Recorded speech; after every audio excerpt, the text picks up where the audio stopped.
power distance refers to how a society deals with inequality. Power distance is so important to understand in order to communicate effectively in professional and even in personal settings as well, whether it's interpersonally on a one-on-one basis or small group with your boss, with your coworkers, or perhaps even within a classroom or within a family setting as well. We'll talk about the extremes of high power distance and low power distance communication with the understanding, of course, that very few people communicate on the extreme sides of high or low power distance. Most of us have some tendency towards one or the other, or perhaps communicate with a combination of both high and low power distance communication, depending on the setting, the personality, or the place that we are communicating. For high power distant communication, we could think of it as being described or characterized as a pyramid of power, a hierarchy per se, that triangle that we have to describe a hierarchical organization.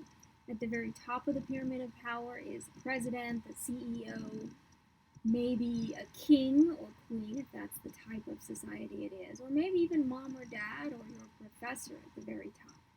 Each level is a different level of power in that organization, and high power distance really describes that there seems to be a psychological distance from one level to the next level.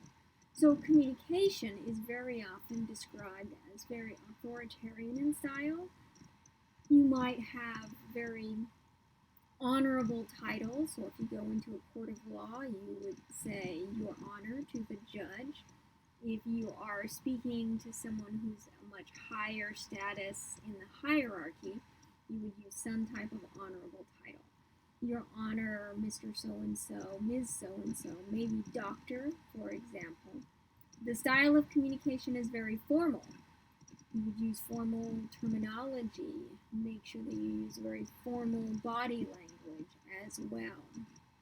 Depending on the situation, respect may be that you make direct eye contact with someone who has a higher status and power than yourself, or in some cultural settings, you might not make direct eye contact with someone who has a higher status and power.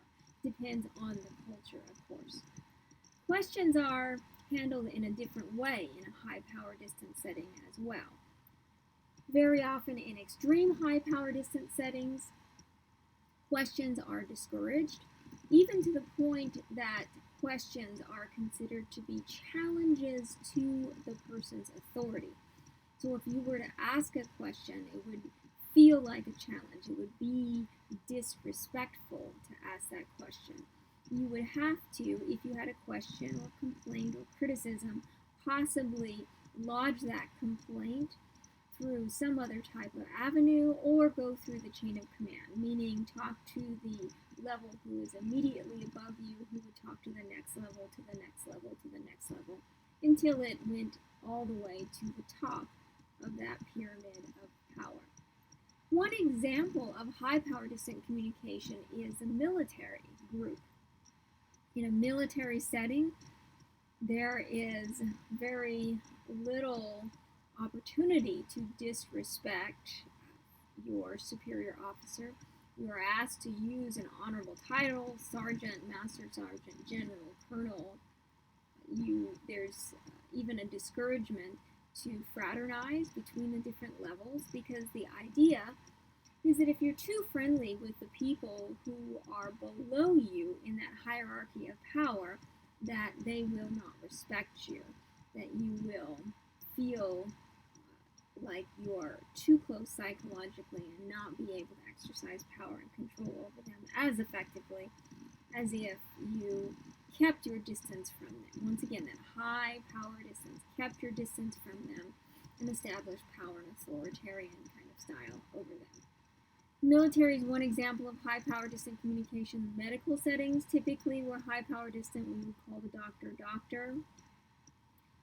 and probably by their family name. Nurses very often might be called nurse so-and-so, but usually by their first name as well, and not given the same amount of respect as a doctor.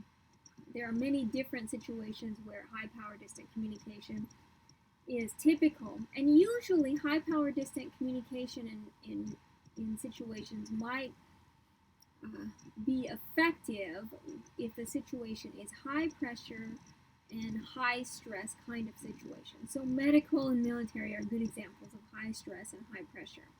If you're out on the battlefield and your immediate superior officer gives you an order, you're expected to do it immediately because time is of the essence at that particular point in time.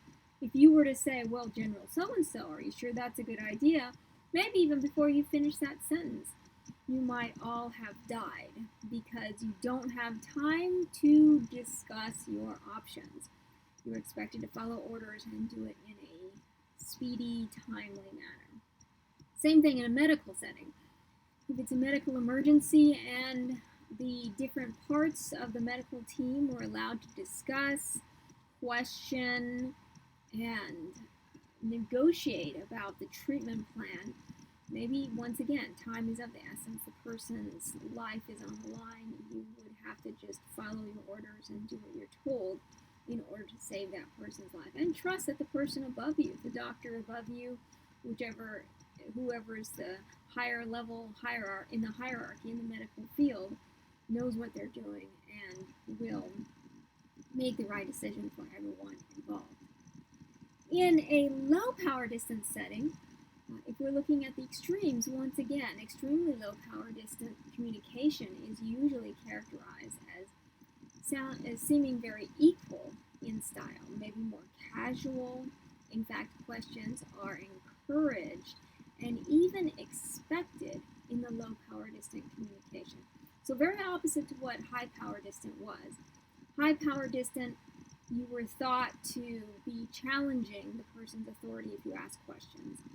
If your low power distant boss, in contrast, says, oh, I have an open door policy, please come to me when you have questions or concerns or complaints, or just anything to talk about. In fact, if you don't go to your boss in that situation with a question or comment, they might assume that because it's a low power distant communication environment, they might assume that your lack of questions means you're not interested, not motivated, not ambitious, and maybe don't like them or don't care in that situation. So just exactly the opposite, where questions are encouraged and even expected in that situation. Low power distant communication, you could use casual names, maybe even nicknames. You can be friendly, talk to them as if maybe a boss and employee might talk to each other as if they are very similar in level.